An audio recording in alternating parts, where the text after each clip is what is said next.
Imaginem um país que, assim, em um único ano, pousa no lado oculto da Lua e, no mesmo período, comanda a mesa das maiores economias do mundo e negocia acordos militares bilionários com EUA, França e Rússia, ao mesmo tempo. Bom, esse país não é ficção, é a Índia de hoje. Sejam muito bem-vindos ao Relações Internacionais em Minutos, o podcast que descomplica geopolítica mundial para quem nos ouve. Aqui a gente vai direto ao ponto, com análises claras e fáceis de entender. Se você gosta de entender o que acontece no mundo, já curta este vídeo, se inscreva no canal e compartilhe com quem também se interessa pelo assunto. Isso ajuda muito a gente a continuar produzindo. Hoje, nossa análise é sobre um gigante que, de fato, despertou. A Índia já é a terceira maior potência militar do planeta, o país mais populoso e uma das economias que mais crescem. E a grande questão que a gente vai explorar é: a ascensão da Índia é pacífica?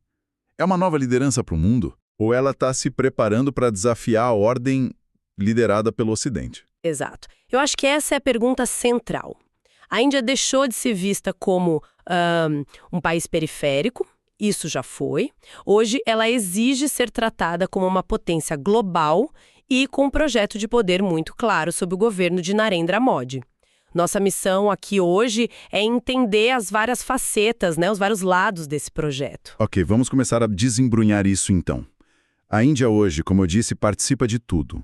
De um lado, está no BRICS, com China e Rússia. Do outro, está no Quad, uma aliança de segurança com o EJA, Japão e Austrália. Como isso é possível? Como se equilibra nesses dois pratos? Pois é, essa dualidade é o núcleo do que a diplomacia indiana chama de autonomia estratégica. É o conceito-chave para entender tudo o que eles fazem. Eles se recusam a entrar em caixinha, sabe? Nos BRICS, o interesse é muito claro: construir um mundo que seja multipolar, que não seja dominado pelos Estados Unidos. É dar voz ao chamado Sul Global. Certo, uma agenda de reforma do sistema. Perfeito. Já no Quad, o interesse é outro, é quase oposto, na verdade. É conter a influência da China na sua vizinhança, especialmente ali no Oceano Índico. E o exemplo da guerra na Ucrânia é perfeito para ilustrar isso, né? É o melhor exemplo. A Índia se recusa a seguir as sanções ocidentais contra a Rússia. Pelo contrário, ela passa a comprar petróleo russo com um desconto enorme, priorizando seu interesse nacional, a sua segurança energética, e ao mesmo tempo que faz isso, ela está aprofundando a cooperação militar com os Estados Unidos. É um malabarismo impressionante. Essa habilidade diplomática, então, não vem do nada. Ela precisa ser sustentada por um poder interno crescente. E aqui que a coisa fica realmente interessante, né? Vamos falar da base tecnológica e militar. Sem dúvida, não dá para blefar nesse jogo. Os dados mostram que a Índia tem uma das maiores comunidades de engenheiros e cientistas do mundo. É uma potência humana. E isso se reflete nos setores de ponta: tecnologia da informação, a indústria farmacêutica, que é chamada de a farmácia do mundo, e a tecnologia de satélites. O programa espacial deles é de elite. Sem falar no desenvolvimento de tecnologia militar própria. Isso é crucial. Mísseis hipersônicos, caças de fabricação nacional, eles estão buscando independência. Exatamente, e essa é a conexão. A força tecnológica alimenta a geopolítica. A independência em setores estratégicos é o pilar material da tal autonomia estratégica. Se você não depende de outros países para sua tecnologia crítica, ninguém pode te pressionar de verdade. Faz todo sentido. E a indústria de defesa? A Índia sempre foi uma das maiores compradoras de armas. Isso está mudando. Está mudando. E isso dá a eles um poder de barganha gigantesco.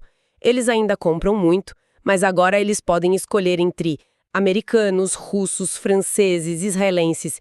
Eles jogam um contra o outro para conseguir os melhores acordos e, mais importante, transferência de tecnologia.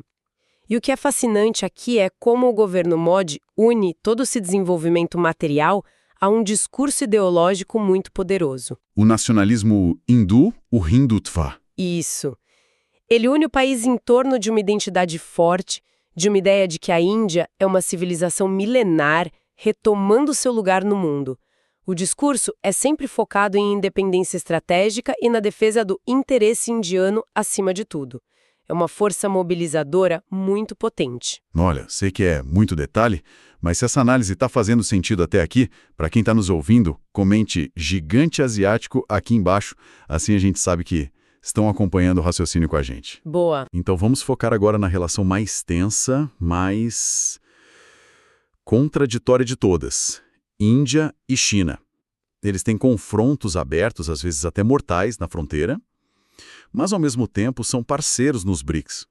Como isso funciona na prática? É a definição de uma relação esquizofrênica.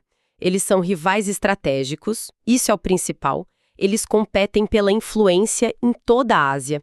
Há disputas territoriais ativas muito sérias no Himalaia. A desconfiança é a base da relação. Mas então o que explica a parceria nos fóruns internacionais? É um pragmatismo tático. Nesses fóruns como o BRICS ou a Organização de Cooperação de Xangai, eles têm um objetivo em comum, que é limitar a hegemonia ocidental. Eles concordam que o sistema financeiro, as instituições globais precisam de reforma. Então, eles conseguem gerenciar a rivalidade para focar nesse adversário comum, que é a ordem atual. A grande questão é, isso é sustentável? Ou a rivalidade entre eles é, no final das contas, o fator dominante que uma hora vai explodir? E aí que entram os Estados Unidos nessa equação toda, né? Washington vê a Índia como o grande aliado, o contrapeso democrático para a China. Mas a Índia não parece muito confortável com esse rótulo de aliada. De jeito nenhum. É uma parceria de conveniência. E os dois lados sabem disso. Há uma cooperação tecnológica e militar intensa, porque ambos veem a China como o principal desafio estratégico, só que a recusa da Índia em ser um parceiro júnior, em seguir ordens de Washington, incomoda muito. A compra do petróleo russo é um exemplo, a compra de armas russas é outro. São fontes constantes de atrito. Então a posição de Nova Delhi é? É a de jogar em todos os tabuleiros para maximizar a própria autonomia. Eles querem os benefícios da parceria com os Estados Unidos, mas sem os custos. E essa postura, no fim, acaba incomodando tanto Pequim quanto Washington. É um jogo solitário, de certa forma. E tem outra peça-chave nessa estratégia, que é o discurso de se posicionar como a líder do Sul global. O que isso significa na prática? Isso é uma jogada de mestre diplomática. A Índia usa sua própria história, sabe? De ex-colônia, de democracia em desenvolvimento, para se conectar com dezenas de países na Ásia, na África, na América Latina. Ela se apresenta como uma alternativa. Alternativa a quê, exatamente? Alternativa tanto ao modelo ocidental de ajuda, que muitas vezes vem com condicionantes políticas, quanto ao modelo chinês, que é focado em dívida e infraestrutura. A Índia oferece parcerias em tecnologia, saúde e educação, se vendendo como um parceiro que entende os problemas deles porque já passou por isso. E quais são as pautas que a Índia defende em nome do Sul global? A principal, claro, é a reforma do Conselho de Segurança da ONU. Eles querem um assento permanente. Argumentam com razão que a estrutura de 1945 não faz mais sentido. Mas também criticam o acesso desigual à tecnologia, defendem uma nova governança mundial que seja mais inclusiva, mais justa. O ponto crucial aqui é o seguinte: é uma crítica à ordem liderada por EU e Europa, mas feita de forma indireta, sem confronto aberto. Entendi. Então, eles não querem destruir o sistema. Não, de forma alguma. A Índia se beneficiou muito da globalização. Ela quer um lugar de destaque no sistema. Ela quer reformar, não revolucionar. Certo. Então, o que tudo isso significa, juntando as peças? A gente tem uma potência em ascensão, que domina a diplomacia, cresce militar e tecnologicamente, e que se posiciona como a voz de bilhões de pessoas. A dúvida que fica é, até quando a Índia vai manter esse tom, digamos, cooperativo? Essa é a grande incógnita. E o material que a gente analisou aponta para dois cenários principais para o futuro. O primeiro é o que a gente pode chamar de potência cooperativa ou potência de equilíbrio. Que seria? A Índia continua focada no seu desenvolvimento interno, que é um desafio gigantesco, e usa seu poder para reformar a ordem mundial de dentro. Ela atuaria como um parceiro do Ocidente para equilibrar a China, um pilar de estabilidade. Ok, e esse é o cenário otimista. E o outro? O outro é o da potência revisionista ou assertiva. Nesse cenário, já muito fortalecida, a Índia adota uma postura mais dura. Ela pode passar a confrontar diretamente a hegemonia ocidental. O nacionalismo hindu, se for levado a extremos, pode alimentar ambições maiores. A história mostra que potências em ascensão raramente permanecem pacíficas para sempre, né? É um ponto.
Essa é a grande incógnita. E o material que a gente analisou aponta para dois cenários principais para o futuro. O primeiro é o que a gente pode chamar de potência cooperativa ou potência de equilíbrio. Que seria? A Índia continua focada no seu desenvolvimento interno, que é um desafio gigantesco, e usa seu poder para reformar a ordem mundial de dentro. Ela atuaria como um parceiro do Ocidente para equilibrar a China, um pilar de estabilidade. Ok, esse é o cenário otimista. E o outro? O outro é o da potência revisionista ou assertiva. Nesse cenário, já muito fortalecida, a Índia adota uma postura mais dura. Ela pode passar a confrontar diretamente a hegemonia ocidental. O nacionalismo hindu, se for levado a extremos, pode alimentar ambições maiores. A história mostra que potências em ascensão raramente permanecem pacíficas para sempre, né? É um ponto.